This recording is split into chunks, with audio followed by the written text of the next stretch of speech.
Shalom Bapak Ibu Saudara yang dikasihi Tuhan, haleluya. Kita bersyukur kita sudah memasuki tanggal 15 Agustus 2024, hari Kamis. Kita sudah melewati pertengahan minggu.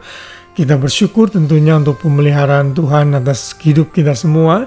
Dan sebelum kita beristirahat, kembali ada baiknya kita memenuhi hati dan pikiran kita dengan firman Tuhan yang selalu meneguhkan, menguatkan kita senantiasa.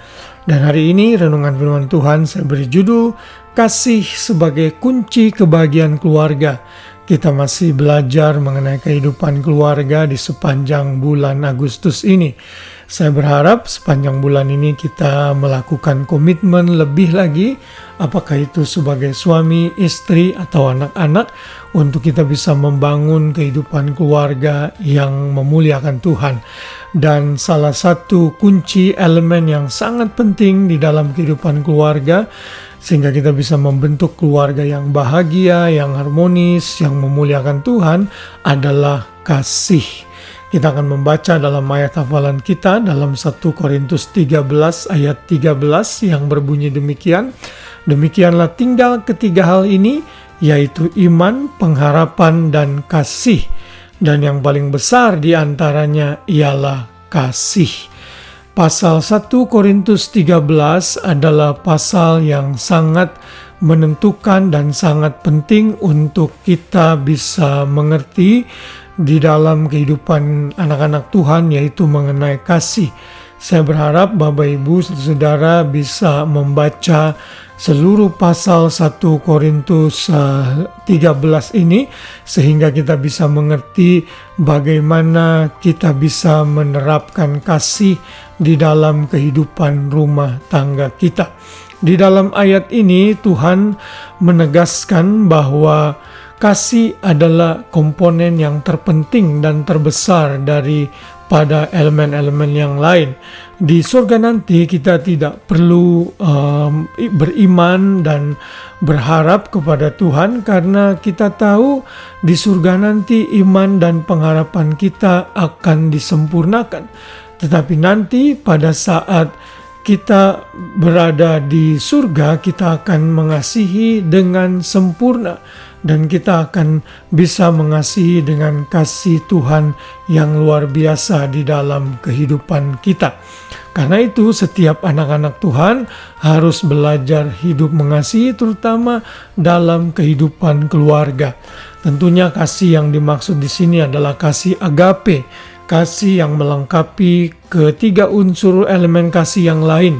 Kita tahu dalam bahasa Yunani ada kasih storge, yaitu kasih hubungan keluarga.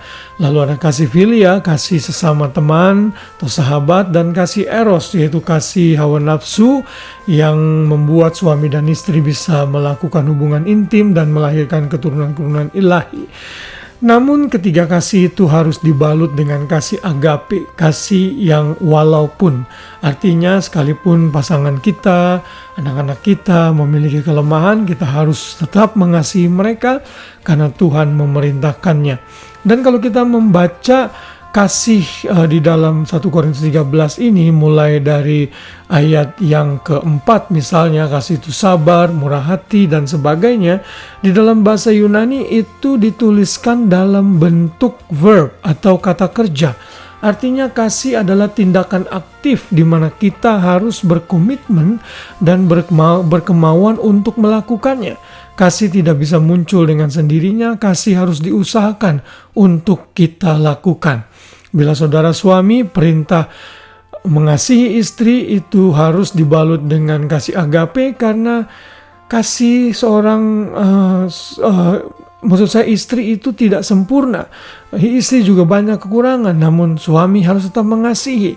Demikian juga istri, dalam Titus 2 ayat 4 di sana dinyatakan wanita-wanita pun harus mengasihi suami dan anak-anaknya.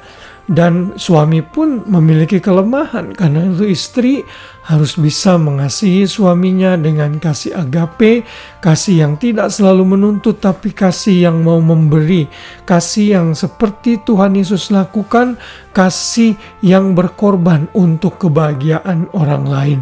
Saya percaya bila kasih ini diterapkan dalam kehidupan keluarga, semua pihak mengerti dan menyadari elemen kasih ini dan melakukannya, maka semua keluarga Kristen akan menjadi keluarga yang diberkati Tuhan dan bahagia selama kita berumah tangga dan berkeluarga. Dalam ayat 8 ditegaskan kasih tidak berkesudahan. Dalam bahasa Inggris diterjemahkan kasih, love never fails. Segala sesuatu bisa gagal, bisa mengecewakan, namun bila kasih itu merekat dalam setiap diri anak-anak Tuhan, maka kasih itu menutupi banyak hal, menutupi segala sesuatu. Bila kita ingin belajar mengasihi, belajarlah seperti Kristus mengasihi jemaatnya dan menyerahkan dirinya bagi kita. Karena Kristus sudah mengasihi kita, maka kita pun dimampukan untuk mengasihi, terutama dalam kehidupan keluarga. Elemen kasih ini sangat penting untuk diterapkan di dalam kehidupan keluarga kita masing-masing. Kiranya firman Tuhan ini mengingatkan kita, apakah itu kita sebagai suami, istri, atau masih sebagai anak, kita harus terus mengenakan kasih Kristus di dalam kehidupan keluarga kita, sehingga kita bisa menerima satu dengan yang lain, mensupport satu dengan yang lain, sehingga keluarga kita harmonis dan kebahagiaan kita miliki dalam rumah tangga dan keluarga kita. Selamat malam, selamat beristirahat, biar kasih Kristus memenuhi kita bisa tidur dengan nyenyak, dan besok pagi kita bangun dengan tubuh jiwa raga yang sehat, dengan nama Tuhan yang baru setiap hari. Tuhan memberkati kita semua. Shalom.